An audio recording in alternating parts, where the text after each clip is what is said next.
কল্পনা করুন আপনি অন্ধকার এক গুহার ৬০ ফুট গভীরে আটকে পড়েছেন।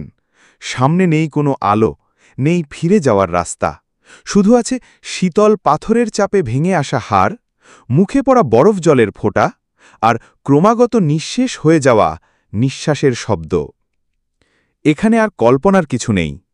এই বাস্তব কাহিনীর নাম ফ্লয়েড কলিন্স।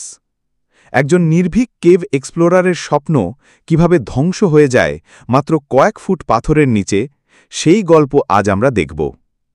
এটা শুধু একটি মৃত্যুর গল্প নয়, এটা এক ব্যর্থ উদ্ধার অভিযানের, এক অবহেলিত সাহসিকতার এবং মানব সভ্যতার অন্ধ দৃষ্টিভঙ্গির গল্প। একটা জায়গা যেখানে পৌঁছানোর পর অভিজ্ঞ কেভ এক্সপ্লোরাররাও থমকে যান। এতটাই ভয়ানক আর সংকীর্ণ যে অনেকে এখান থেকে ফিরে আসতেই বাধ্য হন। এই স্থানের নামই হয়ে গেছে টার্ন অ্যারাউন্ড, কারণ এখান থেকে সামনে যেতে হলে একজন কেভ এক্সপ্লোরারকে পার হতে হয় এক ভয়ঙ্কর ছোট্ট প্যাসেজ, যার প্রস্থ ৫০০ ml কোকাকোলার বোতলের মতো। এমনকি একটি শিশু পর্যন্ত এই পথ অতিক্রম করতে হিমশিম খায়। এখানেই আটকে পড়েন ফ্লয়েড কলিন্স। কেভের ধারালো দেয়ালে তার জামা আটকে যাচ্ছিল, আর সামনে এগোতে তাকে হতো খুব কষ্ট করে। তিনি ধীরে ধীরে শরীর ঠেলে গুহার আরও গভীরে প্রবেশ করছিলেন। একসময় তিনি পৌঁছান একটি সংকীর্ণ চিমনির মতো গর্তের কাছে, যেখান থেকে প্রায় ১০ ফুট নিচে নামতে হয়। ফ্লয়েড একটি দড়ি বেঁধে নিচে নামেন এবং সেখানেই গুহার একটি শেষ প্রান্তে পৌঁছে যান। লক্ষ্য ছিল সেই জিপসাম ক্রিস্টাল চেম্বারে পৌঁছানো, যা তিনি ১ মাস ধরে খনন করছিলেন। সেদিন কাজ শেষে তিনি ফিরছিলেন সেই একই সংকীর্ণ পথ ধরে, কিন্তু হঠাৎ তার লণ্ঠনটি ভেঙে যায়। এখন সে একা, অন্ধকার, বরফ ঠান্ডা গুহার ভেতরে। হঠাৎ সে ভুল করে পা দিয়ে একটি ঢিলা পাথর ঠেলে দেয়, আর ঠিক তখনই ২০ কেজির একটি ভারী পাথর গড়িয়ে এসে তার গোড়ালির উপর পড়ে যায়। সে তার দ্বিতীয় পা দিয়ে পাথরটা সরানোর চেষ্টা করতে থাকে, কিন্তু জায়গা এতটাই ছোট যে কিছুতেই পাথরটা নড়ানো যায় না। ওপর থেকে ছোট ছোট পাথর খসে পড়ে, নিচে রেবড়ো খেবড়ো দেয়াল তার পিঠে খোঁচা মারছে, মুখে পড়ছে ঠান্ডা পানির ফোঁটা। চারপাশ নিস্তব্ধ। এখন তার কাছে একমাত্র উপায় চিৎকার করে সাহায্য চাওয়া। এটি ছিল স্যান্ড কেভ। ফ্লয়েড তখন ভূমি থেকে ৬০ ফুট নিচে আটকে ছিলেন। সেখান থেকেই শুরু হয় তার বেঁচে থাকার লড়াই। ফ্লয়েড জন্মেছিলেন ২০ জুন ১৮৮৭ সালে কেন্টাকির লোগান অঞ্চলে। ছোটবেলা থেকেই তার কেভ এক্সপ্লোর করার প্রতি আগ্রহ ছিল। তিনি ঘণ্টার পর ঘণ্টা গুহার ভেতরে সময় কাটাতেন। ১৯২৫ সালে তিনি আবিষ্কার করেন স্যান্ড কেভ। হাইওয়ে থেকে কিছু মিটার দূরে অবস্থিত একটি গুহা, যার ভেতরে জিপসাম ক্রিস্টালে ভরা একটি চেম্বার। প্রবেশপথ খুব সংকীর্ণ হওয়ায় ফ্লয়েড ১ মাস ধরে তা পরিষ্কার করেছিলেন।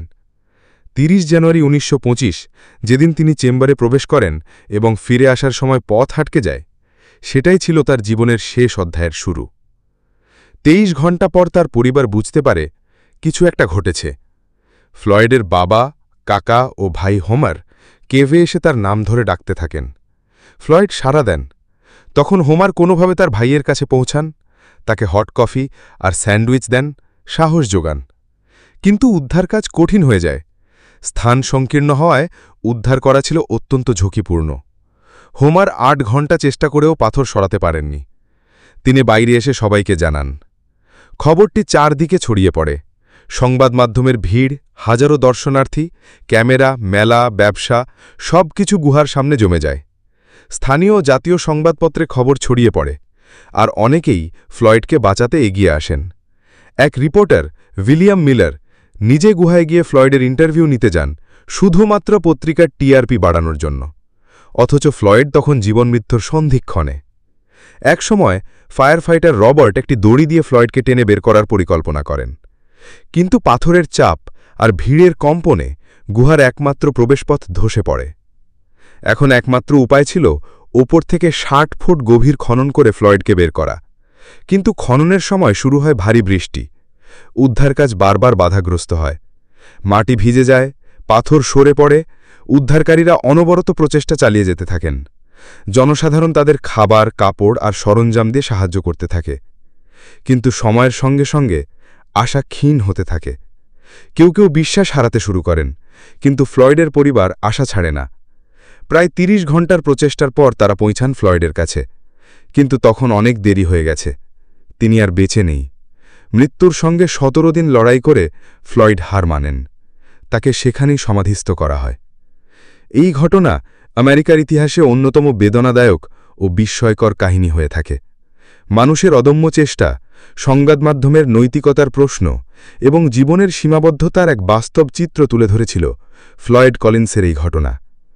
আজও স্যান্ড কেবে গেলে শোনা যায় সেই নিঃসঙ্গ যোদ্ধার আত্মার কান্না।